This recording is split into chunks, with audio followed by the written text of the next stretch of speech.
ಈ ಮಾವಿನಕಾಯಿಯ ಪರಿಚಯ ನಿಮಗೆಲ್ಲ ಇದ್ದೇ ಇರ್ತದೆ ಅಲ್ವಾ. ಇದು ನೆಕ್ಕರೆ ಮಾವಿನಕಾಯಿ. ಈಗ ಅದರ ಸೀಸನ್ ಎಂಡ್ ಆಗ್ತಾ ಬಂತು. ಹಾಗೆ ಇವತ್ತೊಂದು ಅದನ್ನು ಹುರಿದು ಹಾಕಿದ ಒಂದು ಸಾಂಬಾರು ಮಾಡುವ ಅಂತೇಳಿ, ಬೋಳು ಸಾಂಬಾರು ಮಾಡುವ ಅಂತೇಳಿ. ಮಾವಿನಕಾಯಿ ಅದು ಒಳ್ಳೆ ಬೆಳೆದಿರಬೇಕು, ಹಣ್ಣಾಗಿರಬಾರ್ದು, ಕಾಯಿ ಕೂಡ ಇರಬಾರ್ದು. ಆ ಥರ ಇರುವ ಮಾವಿನಕಾಯಿ ಇದಕ್ಕೆ ಉಪಯೋಗಿಸೋದು.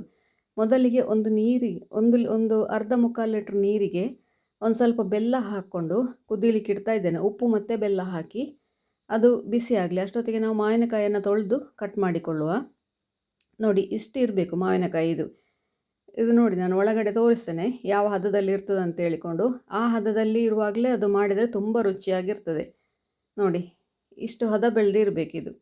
ಇದನ್ನು ಈಗ ನೀಟಾಗಿ ಕಟ್ ಮಾಡಿಕೊಂಡು, ನಿಮಗೆ ಎಷ್ಟು ದೊಡ್ಡ ಹೋಳು ಬೇಕೋ ಅಷ್ಟು ದೊಡ್ಡ ಹೋಳುಗಳನ್ನಾಗಿ ಕಟ್ ಮಾಡಿಕೊಳ್ಬೋದು. ಇದನ್ನು ಸಣ್ಣ ಹೋಳು ಇಷ್ಟಪಡೋರು ಸಣ್ಣದಾಗಿ ಮಾಡ್ಬೋದು, ದೊಡ್ಡ ಹೋಳು ಇಷ್ಟಪಡೋರು ದೊಡ್ಡದಾಗಿ ಮಾಡ್ಕೊಳ್ಬೋದು. ಇದರಲ್ಲಿ ಗೊರಟನ್ನು ಕೂಡ ಹಾಕಿಕೊಳ್ಳಿಕ್ಕೆ ಆಗ್ತದೆ ಈ ಸಾಂಬಾರಲ್ಲಿ. ಇಷ್ಟ ಇಲ್ಲದವರು ಗೊರಟು ತೆಗೆದು ಪಲ್ಪನ್ನು ಮಾತ್ರ ಈ ಥರ ಕೆತ್ತಿ ಹಾಕ್ಕೊಳ್ಬೋದು. ಹೋಳುಗಳನ್ನೆಲ್ಲ ನೀಟಾಗಿ ಕಟ್ ಮಾಡಿಕೊಂಡ ನಂತರ ನಾವು ಬಿಸಿ ಆಗಲಿಕ್ಕಿಟ್ಟ ಬೆಲ್ಲದ ನೀರಿಗೆ ಹಾಕ್ಕೊಳ್ಳುವ. ಈಗ ಅದಕ್ಕೆ ಬೇಕಾದ ಹುರಿದು ಕೂಡಿದ ಸಾಂಬಾರು ಅಂದರೆ ಹುರಿಬೇಕಲ್ವ. ಹಾಗಾಗಿ ಈಗ ಮಸಾಲೆಯನ್ನು ಹುರಿತಾ ಇದ್ದೇವೆ. ಮೊದಲಿಗೆ ಒಂದು ಕಡಲೆ ಗಾತ್ರದ ಇಂಗನ್ನು ಒಂದು ಸ್ವಲ್ಪ ಎಣ್ಣೆ ಹಾಕ್ಕೊಂಡು ಫ್ರೈ ಮಾಡಿ, ಅದು ಸರಿಯಾಗಿ ಫ್ರೈ ಆಗಬೇಕು. ಫ್ರೈ ಆದ ನಂತರ ಅದಕ್ಕೆ ಖಾರಕ್ಕೆ ಬೇಕಾದಷ್ಟು ಬ್ಯಾಡಗಿ ಮೆಣಸು, ಒಂದು 6-8 ಬ್ಯಾಡಗಿ ಮೆಣಸು ಹಾಕ್ಬೋದು ಈ ಥರ 3 ಮಾವಿನಕಾಯಿಗೆ. ಅದು ಒಳ್ಳೆ ಖಾರ ಇದ್ದರೆ ರುಚಿಯಾಗಿರ್ತದೆ. ಹಾಗೆಯೇ 1-2 ದಂಡು ಕರಿಬೇವನ್ನು ಹಾಕ್ಕೊಳ್ಳಿ. ಕರಿಬೇವು ಹಾಕಿದರೂ ಆಗ ತುಂಬ ಪರಿಮಳವಾಗಿ ಬರ್ತದೆ. ಇದನ್ನು ಸಣ್ಣದಾಗಿ ಈ ಥರ ಕಟ್ ಮಾಡಿ ಹಾಕ್ಕೊಂಡ್ರೆ ಬೇಗ ಫ್ರೈ ಆಗ್ತದೆ. ಮೆಣಸನ್ನು 1-2 ನಿಮಿಷ ಬಾಡಿಸಿದ ನಂತರ 1/4 ಟೀ ಸ್ಪೂನಷ್ಟು ಮೆಂತೆ, 2 ಟೇಬಲ್ ಸ್ಪೂನಷ್ಟು ಕೊತ್ತಂಬರಿ, 1 ಟೀ ಸ್ಪೂನಷ್ಟು ಜೀರಿಗೆ. ಕೊತ್ತಂಬರಿಯ ಅರ್ಧ ಹಾಕಬೇಕು, ಜೀರಿಗೆ ಯಾವಾಗಲೂ. ಇದಕ್ಕೆ ನೋಡಿ, ಸ್ಪೆಷಲ್ ಒಂದು ಐಟಮ್ ಅಂದರೆ ಅಕ್ಕಿ, ಬೆಳ್ತಿಗೆ ಅಕ್ಕಿ. ಇದಕ್ಕೆ ಯಾವುದೇ ಬೇಳೆಕಾಳೆಲ್ಲ ಹಾಕೋದಿಲ್ಲ. ಇದು ಬೆಳ್ತಿಗೆ ಅಕ್ಕಿಯಲ್ಲೇ ಆ ತಿಕ್ನೆಸ್, ಸಾಂಬಾರು ತಿಕ್ನೆಸ್ ಬರೋದು. ಇದೊಂದು ಜೈನ ರೆಸಿಪಿ.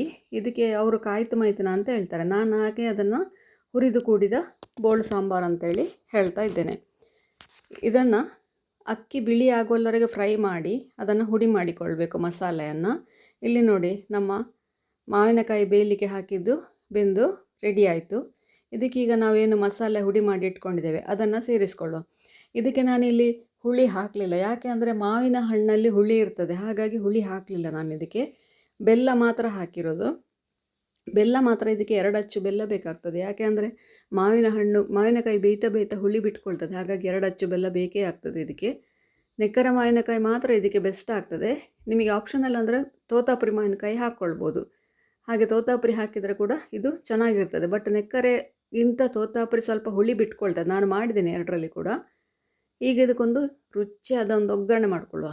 ಮೊದಲಿಗೆ 2 ಟೇಬಲ್ ಸ್ಪೂನಷ್ಟು ಎಣ್ಣೆ ಹಾಕ್ಕೊಂಡು ಅದಕ್ಕೆ ಸಾಸಿವೆ, 10 ಎಸಳು ಬೆಳ್ಳುಳ್ಳಿ ಹಾಕ್ಕೊಂಡು, ನಂತರ 1-2 ದಂಡು ಕರಿಬೇವು, 1 ಬ್ಯಾಡಗಿ ಮೆಣಸು ಹಾಕ್ಕೊಂಡು ಅದನ್ನು ಬೆಳ್ಳುಳ್ಳಿ ಗರಿ ಆಗೋವರೆಗೆ, ಅಂದರೆ ಗೋಲ್ಡನ್ ಬ್ರೌನ್ ಬರುವವರೆಗೆ ಅದನ್ನು ಚೆನ್ನಾಗಿ ಫ್ರೈ ಮಾಡಿಕೊಂಡು, ಇದಕ್ಕೆ ಆಲ್ಮೋಸ್ಟ್ ಫ್ರೈ ಆಗ್ತಾ ಬರುವಾಗ 1/4 ಟೀ ಸ್ಪೂನಷ್ಟು ಹುಡಿ ಇಂಗು ಹಾಕಿಕೊಳ್ಳಿ.